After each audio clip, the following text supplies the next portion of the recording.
The Where Our Minds Wander podcast may contain sensitive content and explicit language. Listener discretion is advised.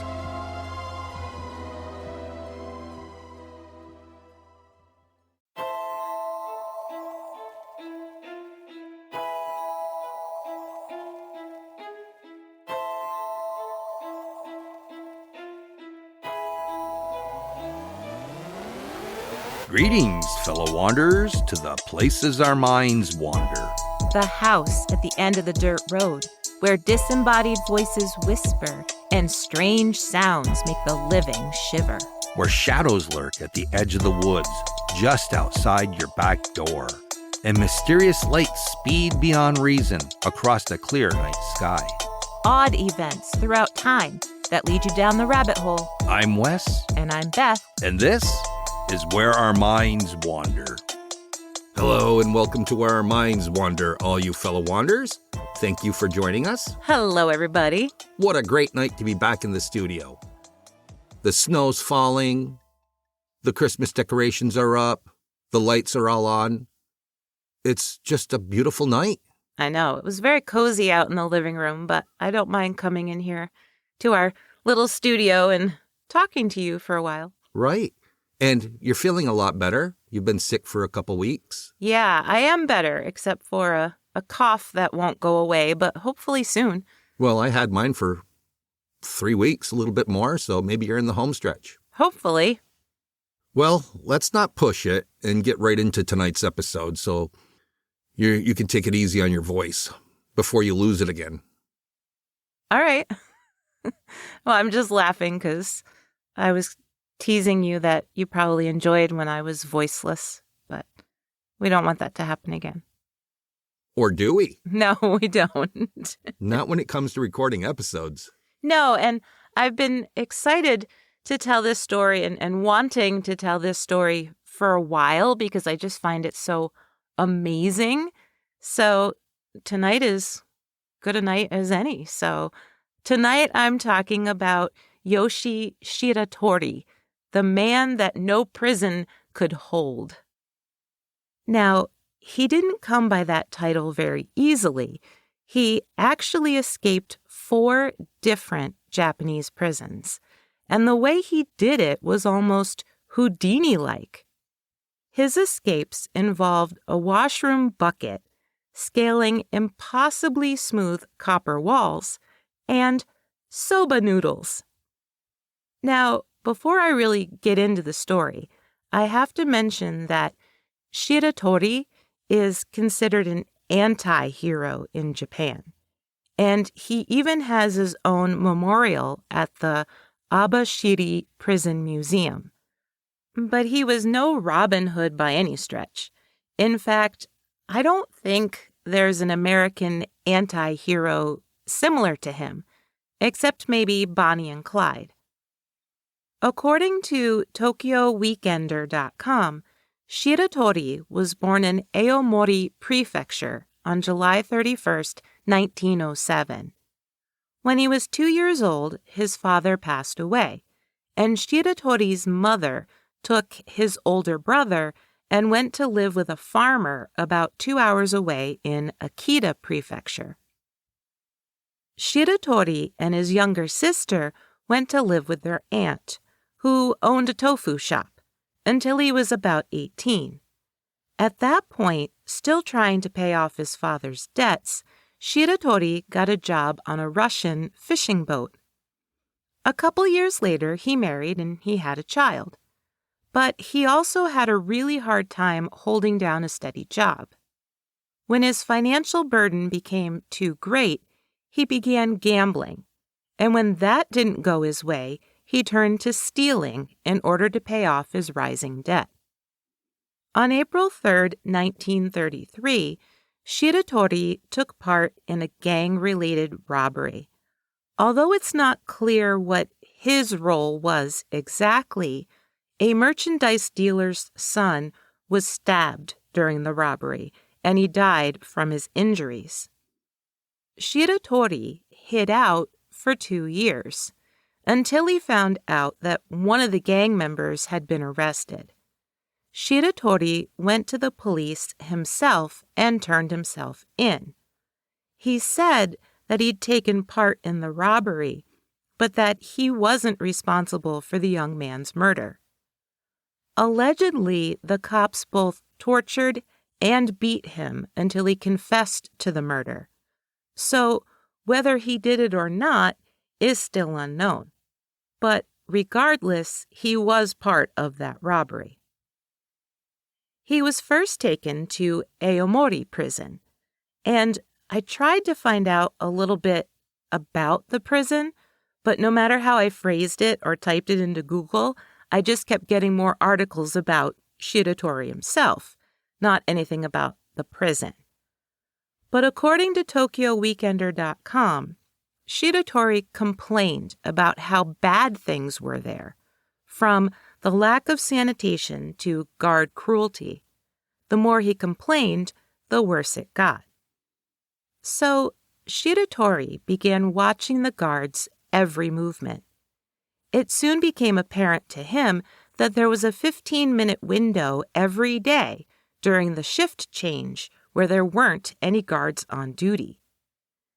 And so in June of 1936, Shiratori placed wooden boards inside his futon to make it look as if he was napping. Then he carefully removed the wire from around a wooden bathing bucket and used it to pick the lock on his cell. Lastly, he squeezed through a cracked skylight, and then he was free. He was out for just 3 days before he was caught stealing supplies from a hospital. This time, the Japanese authorities gave him a life sentence and shipped him to Akita prison. Conditions at Akita were even worse, according to Shiratori. Plus, this time, the guards weren't taking any chances that the prisoner might try to escape again. Shiratori's cell was lined with smooth copper walls and had just one tiny skylight in the very high ceiling. He was also kept handcuffed 24 hours a day. Only one guard there, named Kobayashi, showed him any sort of kindness. Somehow, Shiratori was able to scale the walls anyway. And think about that. They were smooth, copper-sheeted walls. And he took his time prying at the wooden-framed skylight, which just happened to be slightly rotting. Night after night, still handcuffed, Shiratori scaled the copper walls and tugged and worked at the skylight until he was finally able to pop it from the frame. Finally, on June 14th, 6 years after arriving at Akita, Shiratori picked his escape night.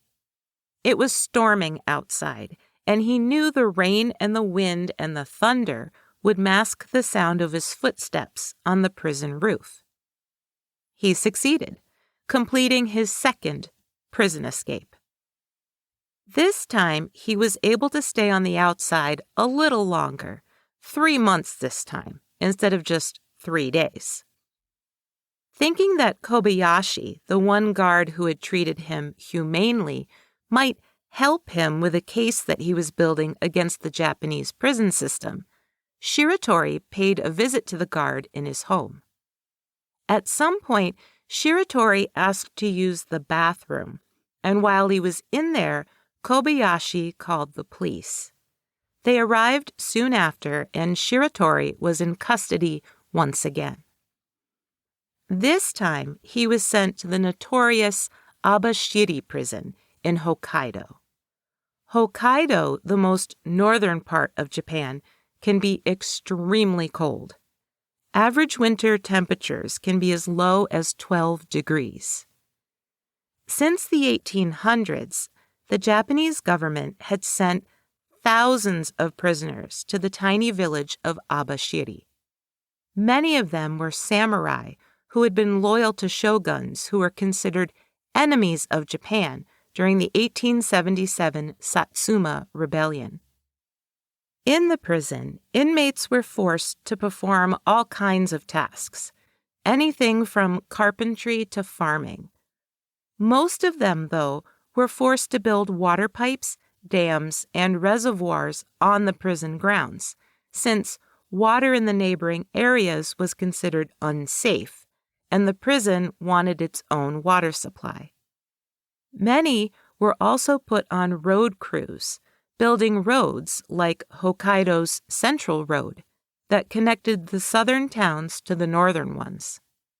So many prisoners died building the road that one stretch of it was nicknamed Prisoner's Road.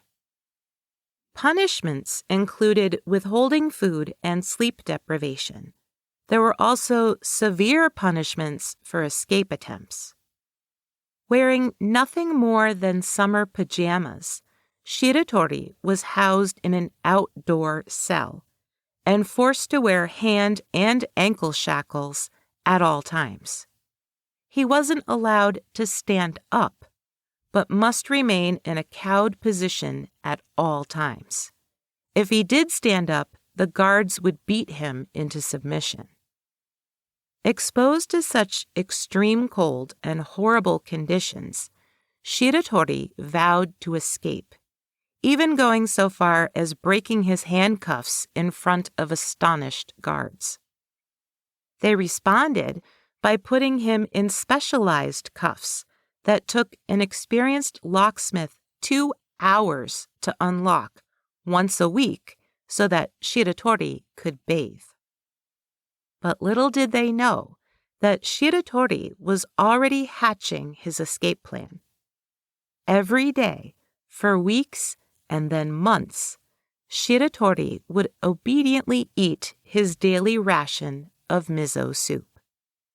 Now, for those of you who might not be familiar with miso soup, the broth is made from strips of dried kelp and dried smoked fish flakes, and then the miso is added, which is a very, very salty, fermented soybean paste. Sometimes there's little chunks of tofu in it as well. It can be an acquired taste, and I happen to love it, but a lot of people don't.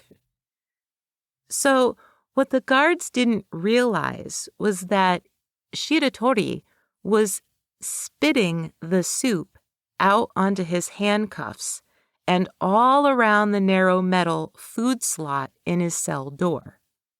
And over time, it took 2 years, but over time, the salt content from the soup actually oxidized the screws and they corroded.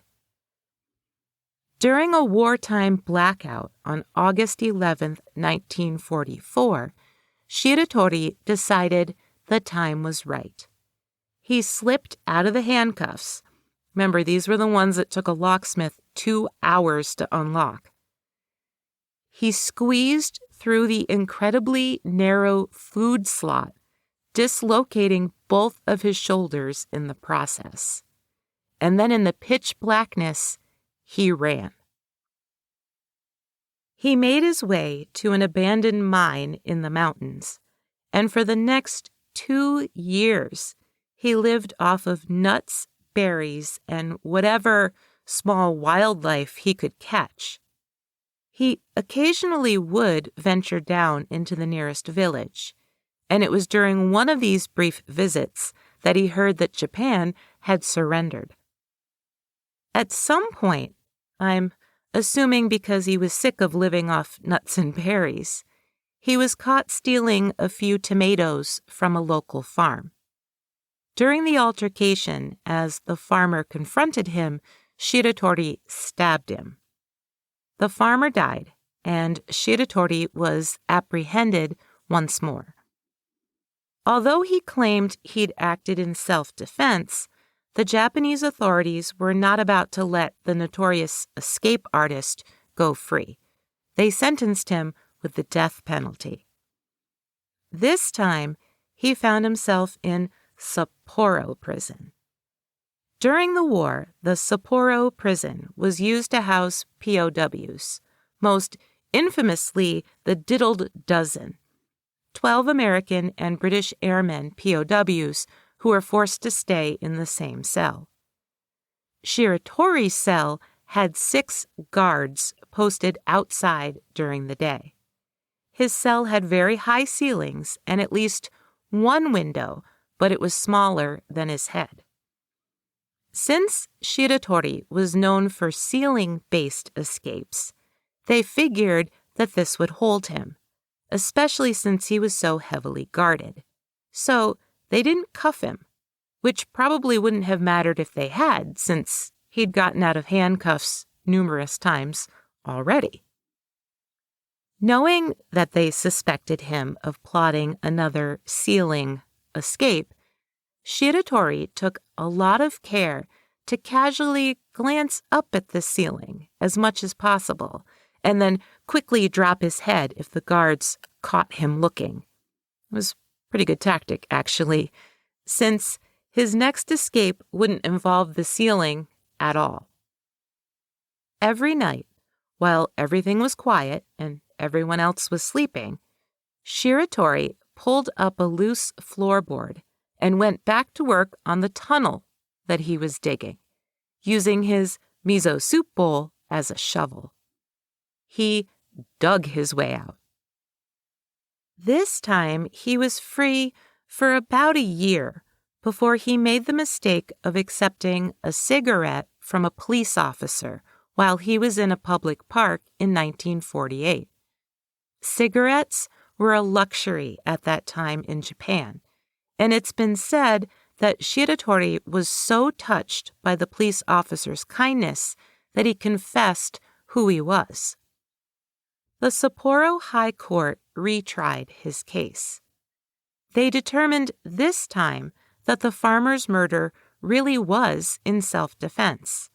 And since Shiratori never harmed anyone during his prison escapes, they would change his sentence to just 20 years.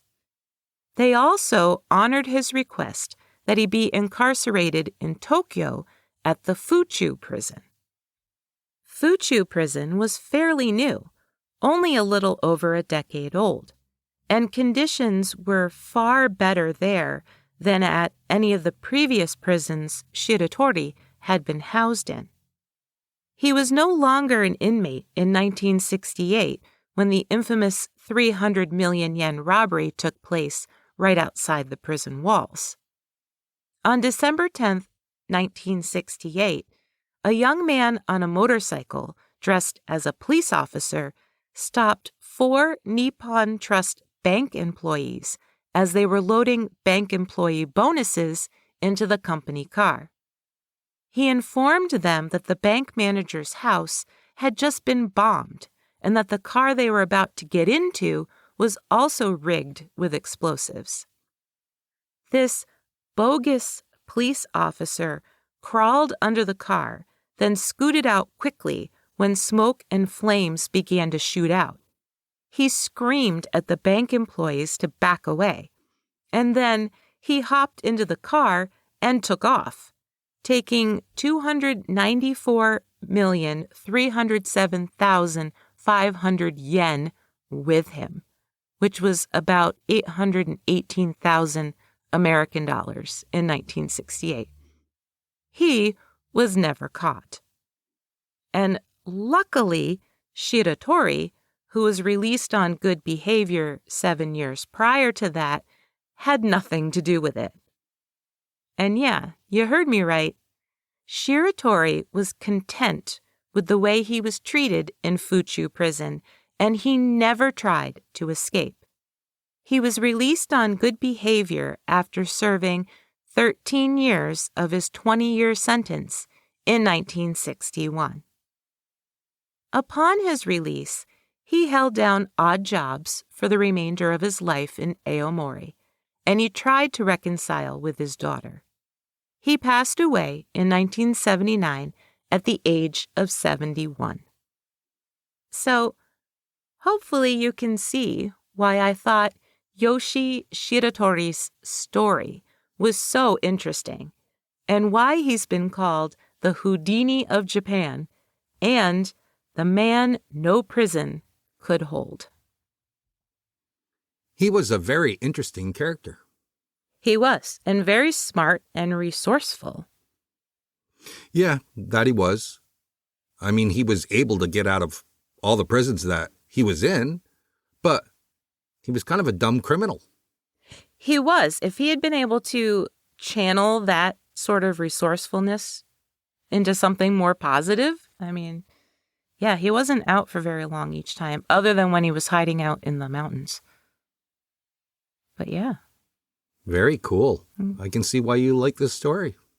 Well, just the fact that he spit salty soup For 2 years? for 2 years onto the metal to corrode the screws. That's dedication. That's wanting to get out. Yeah.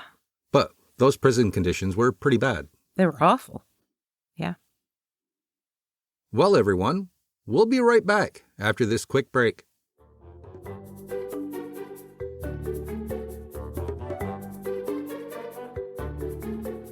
Hey, did you know?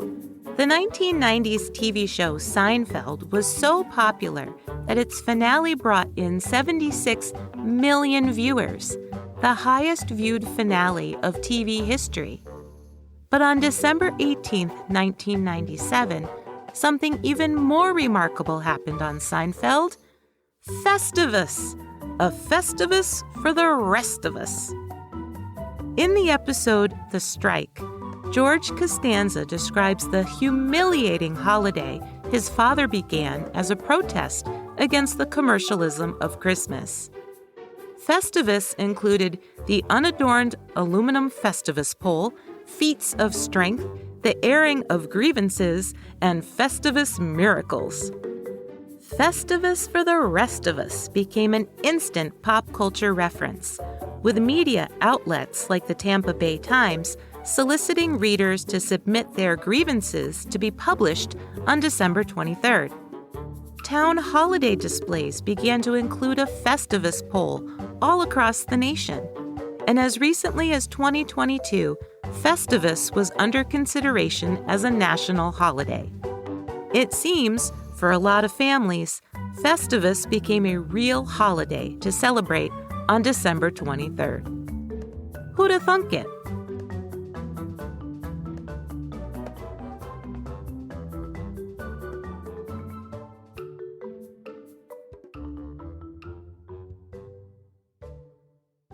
All right, we're back. And what are you going to be talking about tonight? Well, tonight I'm going to be telling everyone about some mysterious lights in North Carolina, known as the Brown Mountain Lights. Known as the birthplace of forestry in the United States, the Pisgah National Forest covers 500,000 of acres of North Carolina. With elevations as high as 5,000 feet, it's a spectacular place to see waterfalls, whitewater rivers, and hundreds of hiking trails. It's also home to Brown Mountain, a 1.5-mile ridge near Morganton, on the border of Burke and Caldwell counties. And Brown Mountain has been known for centuries as the place to see unexplained lights. We've covered unexplained lights before, like Spook Hill and the light phenomena of Marfa, Texas. But the Brown Mountain Lights are just as strange and just as unexplainable, although scientists have certainly tried. According to BlueRidgeOutdoors.com, the lights are all different sizes and colors, including red, white, blue, and yellow, and they appear high over the mountain and floating below the ridgeline. Sometimes they are as small as stars, but much brighter than other stars that size. Plus, they move, sometimes quite slowly, and other times like a shower of fireworks. The best place to see them is at Wiseman's View, an overlook that looks out on Linville Gorge, Table Rock, Hawksbill Mountains, and Brown Mountain. People have been seeing them for centuries and writing about them since 1771. The first documented account was written by a German engineer named Gerard William de Brom, who claimed they were caused by some sort of nitrous vapor, which would spontaneously catch on fire and then be carried off by the wind. Now, this sounds like an interesting claim, but he was proven wrong. In 1913, the Charlotte Observer ran an article about a group of fishermen from the Morganton Fishing Club who claimed to have seen the lights.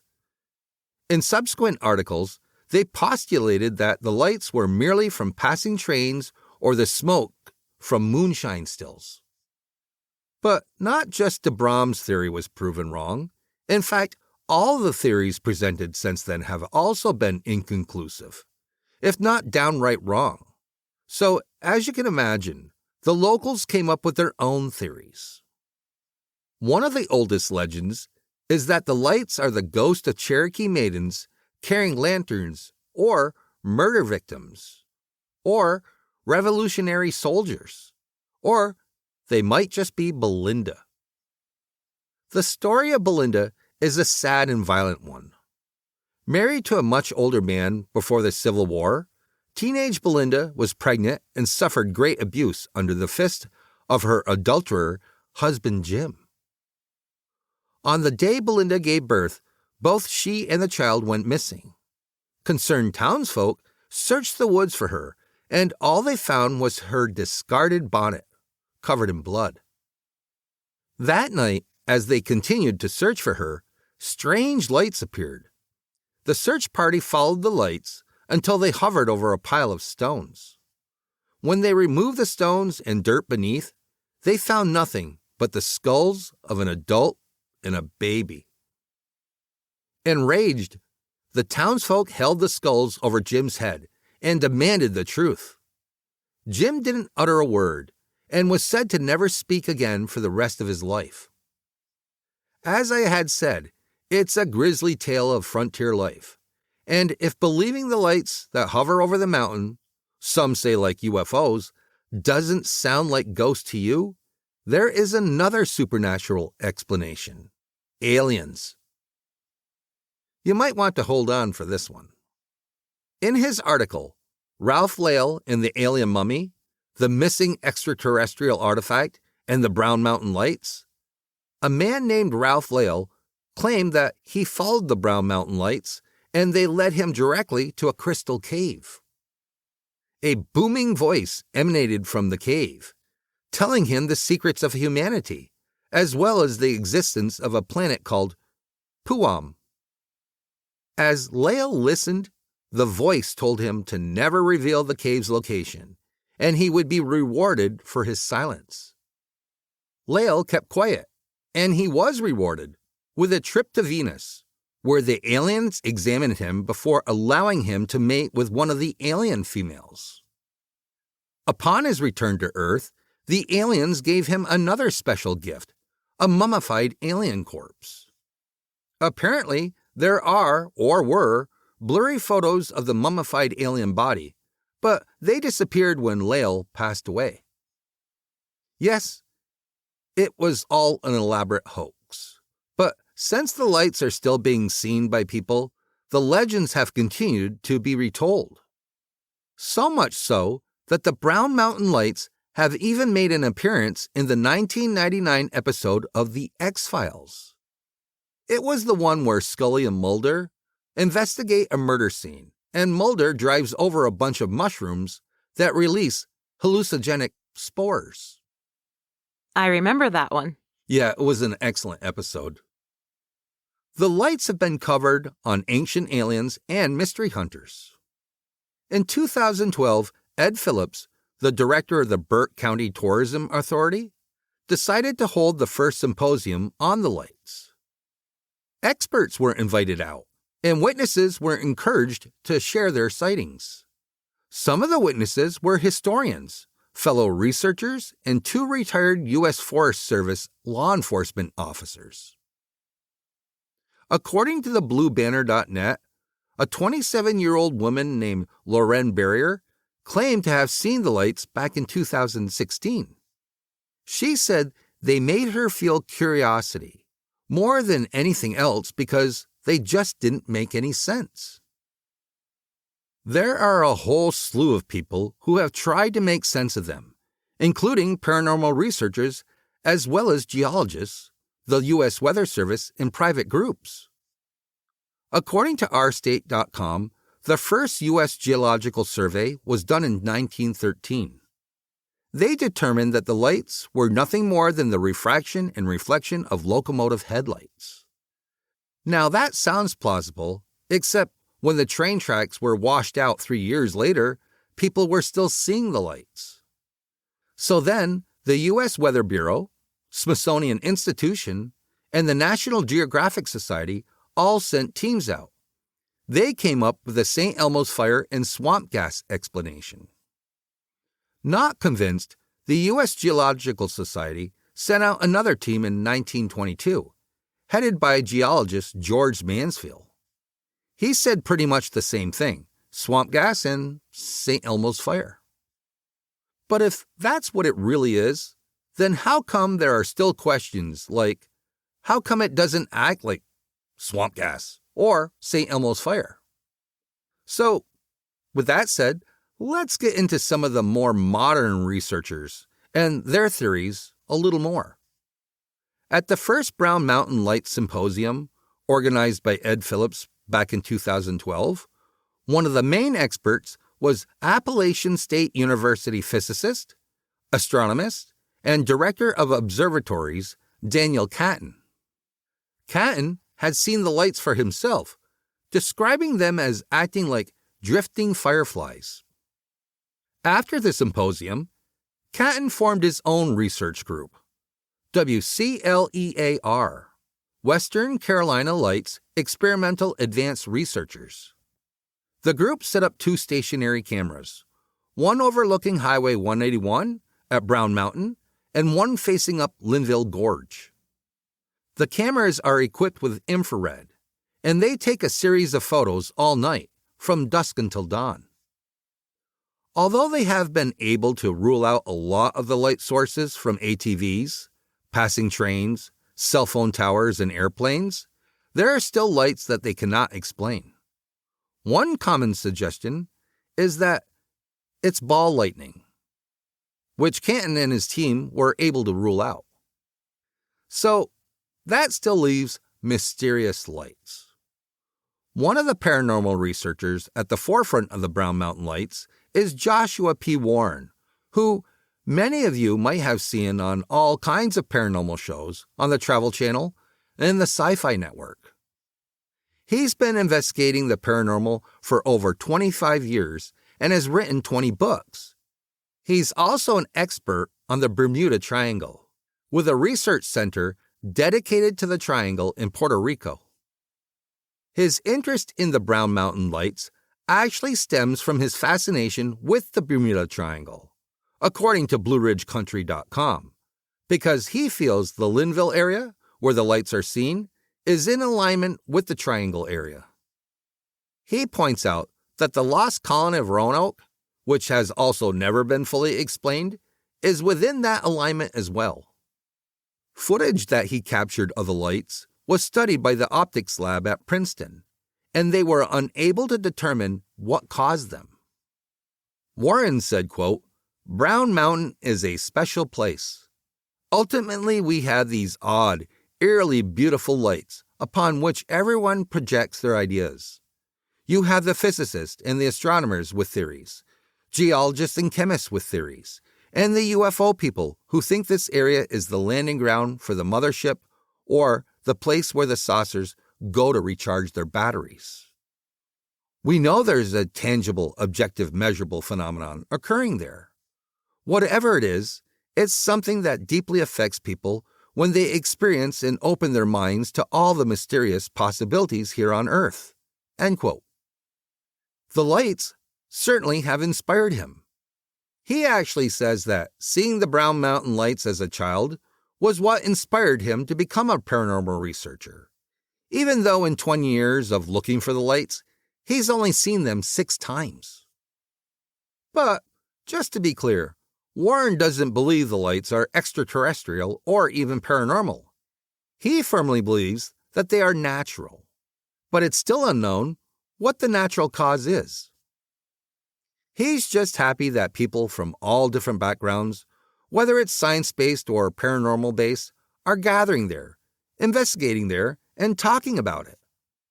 Although this is interesting, in the Blue Banner Net article, Warren mentioned that sometimes the Brown Mountain Lights are only visible through infrared cameras. So you might not see anything with the naked eye. But if you hold up an infrared camera, you will see them. Retired geologist and author Ed Spear spent 3 years researching and studying the Brown Mountain Lights with a team of experts. They'd camp out at Wiseman's View, watching the sky and debunking, according to him, 98% of what people claim to be seeing. Now, Spear does have a pretty good understanding of natural light phenomena. He proved the existence of glowworms near Wiseman's View, and he's seen foxfire, a glow caused by fungi, with his own eyes. But he feels that most of the Brown Mountain Light sightings are simply misidentified man-made lights from cars, planes, trains, hikers' flashlights, and the occasional prankster. But he also has some theories for that 2% that don't add up, according to ourstate.com. He suggests that some of the sightings are misidentified lightning or possibly earthquake lights. Earthquake lights are luminous phenomena that appear in the sky before, during, or near earthquakes, volcanic eruptions, or tectonic stress. They can appear as balls of light, streamers, sheet lightning, or steady glows. Ironically, however, scientists don't really know why it happens either. Explaining the origin of mysterious lights by saying they are another form of mysterious lights didn't exactly cut it for retired college dean Ron Spofford. One Saturday in the 1950s, Spofford and his family were enjoying the nighttime air at Wiseman's View when suddenly lights appeared. They rose into the air, split into two, and put on quite a show. Spofford scoffs at the idea that what he witnessed was train lights, or earthquake lights, or any other kind of explainable light. Debbie Glover, another attendee of the Brown Mountain Lights Symposium, agreed with Spofford. The basketball-sized glowing yellow light that rose up over the edge of the overlook, hovered, and then slowly descended, defied explanation for her too. So what are these mysterious Brown Mountain Lights? Are they the same phenomenon that's going on in Marfa, Texas? Or are they something entirely different? Although we don't seem to have any explanations at this time for the Brown Mountain Lights, perhaps someday someone will figure it out for good. But until then, you can still look at them and enjoy them a little bit and be in awe if you're lucky enough to see them. It's interesting to me that they are more elusive than the Marfa lights, right? Like people see the Marfa lights almost like clockwork at a certain period of the year, time of the year. Yes. But these, it sounds like, I mean, the Warren guy that you're talking about, he's been out to see them 20 times and has only seen them 6. Yeah. So they're not as clockwork-like. No, not at all. And I like Joshua P. Warren. I mean, we've heard him on a lot of our favorite podcasts, and we've seen a lot of the shows that he's been on, and he seems to be a pretty good researcher. Yeah, he knows what he's talking about. That he does. Yeah.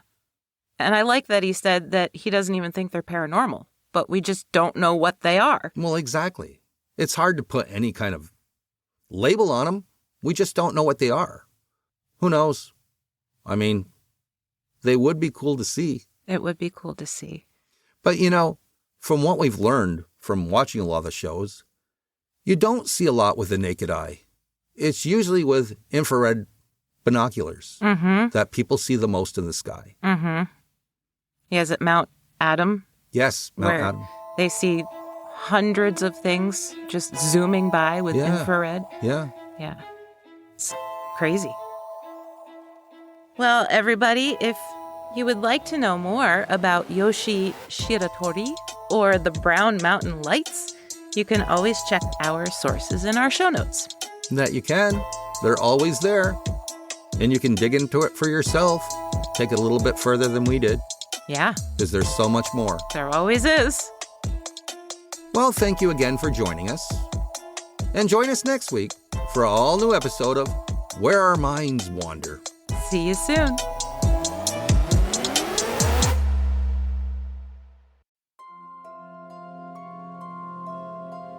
Thank you for joining us. We look forward to traveling with you again to the places where our minds wander. If you like what you heard, please take a moment and provide us with a 5-star rating and a comment on your favorite listening platform. It really helps us move up the list and become more visible on the podcast charts so new people can find us. And thank you all for your continued support. See you next week for an all-new episode.